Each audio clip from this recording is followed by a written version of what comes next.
Hello friend, મારું નામ મંસૂરી પરવીન છે અને આપનું મંસૂરીસ કિચનમાં સ્વાગત છે। આજે આપણે પસાયેલી સેવો જોઈશું। તેના માટે આપણને જોઈશે આ સેવો છે જે ઘઉંના લોટની બનેલી છે, પછી આ બુરું ખાંડ છે ને આ ઘી છે। આ પાણી આપણે ગરમ મૂકી દીધું છે તપેલીમાં। હવે તેમાં આપણે સેવો નાખી દઈશું।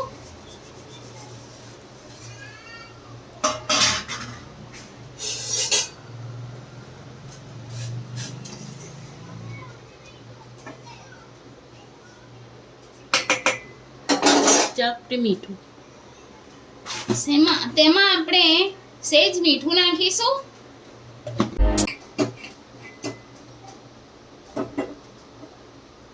હવે સેવોને આપણે હવે પસાઈ લઈશું। એક ચાળણાને અંદર કાઢીશું।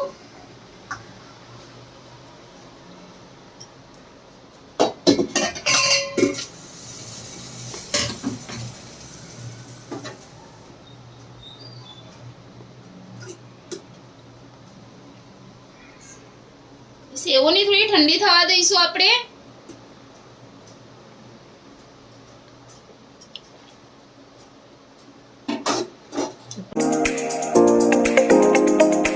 હવે આપણે એક પ્લેટના અંદર બુરું ખાંડ નાખીશું નીચે।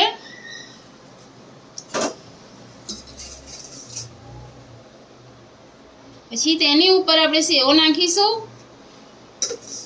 તમારા પાસે બુરું ખાંડ ના હોય તો તમે આખી ખાંડને મિક્સરના અંદર કરી શકો છો। એને ક્રશ કરી લેવાની, એનો પાવડર કરી લેવાનો, એ પણ બુરું ખાંડ જેવું જ કામ આપશે। આ ડાયાબિટીસ વાળા લોકો માટે નથી।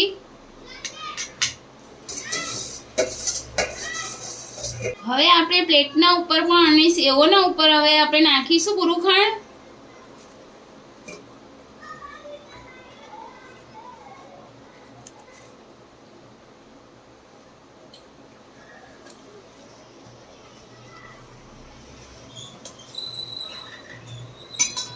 હવે તેની ઉપર આપણે ચોખ્ખું ઘી નાખીશું।